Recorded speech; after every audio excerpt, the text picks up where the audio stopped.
सभी दोस्तों को प्यार वाला नमस्कार। Welcome back to my YouTube channel. मैं पवन सिंह आप लोगों के बीच एक बार फिर नए वीडियो के साथ हाजिर। और दोस्तों आज हम जा रहे हैं वृंदावन धाम कुंज बिहारी को मिलने, बाकी बिहारी के दर्शन करने और राधा रानी के दर्शन करने के लिए आ चुकी हमारी गाड़ी और हम निकल रहे हैं वृंदावन धाम के लिए। और हम आप बने रहे मेरे वीडियो में अंत तक। जय श्री कृष्णा, राधे राधे। आ चुकी हमारी गाड़ी और जाएंगे अब हम इस गाड़ी में बैठ के वृंदावन। आपको कैसा लग रहा है?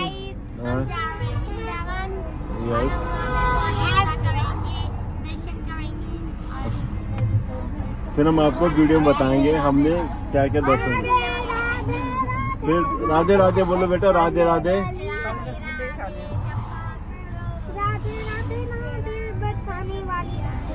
बरसाने भी जाएंगे, ठीक है बेटा।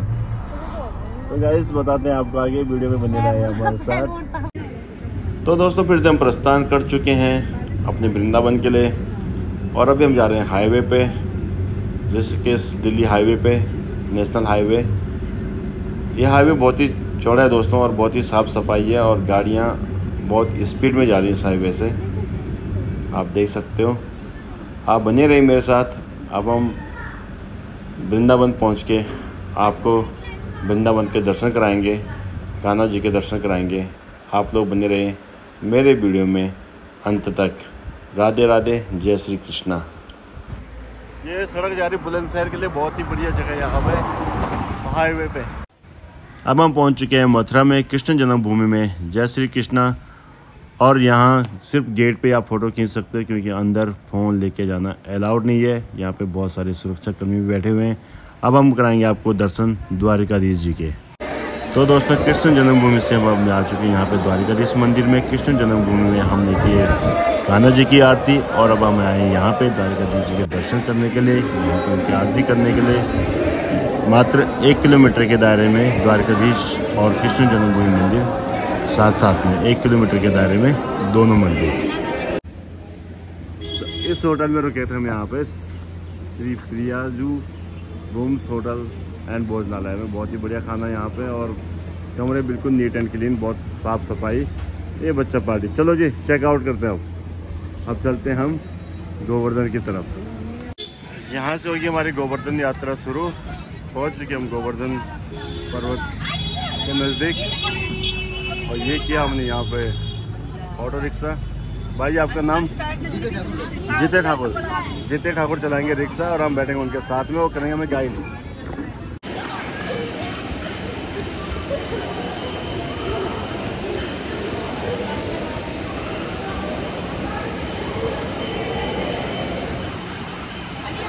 यहाँ पे कर रहे हैं हम गिरिराज महाराज जी के दर्शन और हमने किया अभी गिरिराज महाराज जी के दर्शन। यहाँ से होती परिक्रमा शुरू और ये हमारे दोनों शैतान बच्चे बहुत मस्ती मारते हुए यहाँ पे, ये शायद पिटने वाले हैं।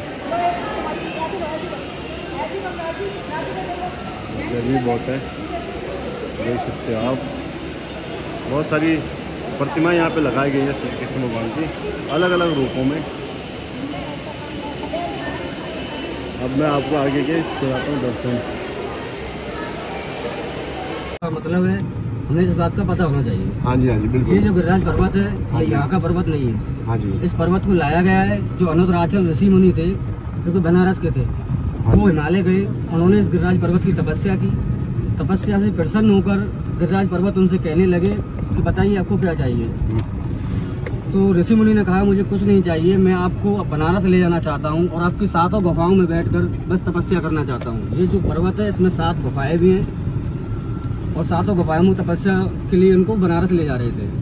गिरिराज पर्वत तैयार हो गए और उनसे कहने लगे कि मैं आपके साथ चलने के लिए तैयार हूँ और मेरी बस एक शर्त है कि यहाँ आप मुझे एक बार विराजमान कर दोगे, मैं वहीं अपना विशाल रूप प्रकट कर लूँगा। हाँ जी, हाँ जी। सुन लो बच्चों। ऋषि मुनि ने उनकी बात मान ली और ऋषि मुनि जो अनुराचल ऋषि मुनि थे उनके साथ चले आए। ना चाहते हुए भी ऋषि मुनि को यह पर्वत यहाँ पे रखना पड़ गया और अपनी आराधना तपस्या करके लौटे तो उन्होंने देखा है गिरिराज पर्वत ने अपना विशाल रूप प्रकट कर लिया है। उनके लाख जतन करने पे, लाख कोशिश करने पे पर्वत उनसे टच से मच नहीं हुआ।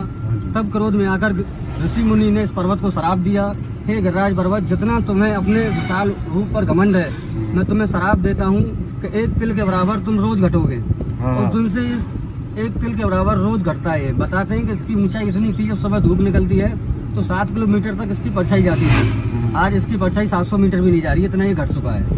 ये पर्वत हर दिन करते हैं, 1 तिल के बराबर रोज घटता है ये। श्राप है उनका। अब यहाँ की परिक्रमा करते क्यों है, इस बारे में आ जाइए। पहले यहाँ पे गोवर्धन पूजा नहीं होती थी, पहले यहाँ पे होती थी इंद्रदेव की पूजा। तब यहाँ पे कृष्ण भगवान आए और उन्हें यहाँ देखा और अपने नंद बाबा से पूछने लगे, नंद बाबा आप ये गोवर्धन पूजा क्यों करते हो?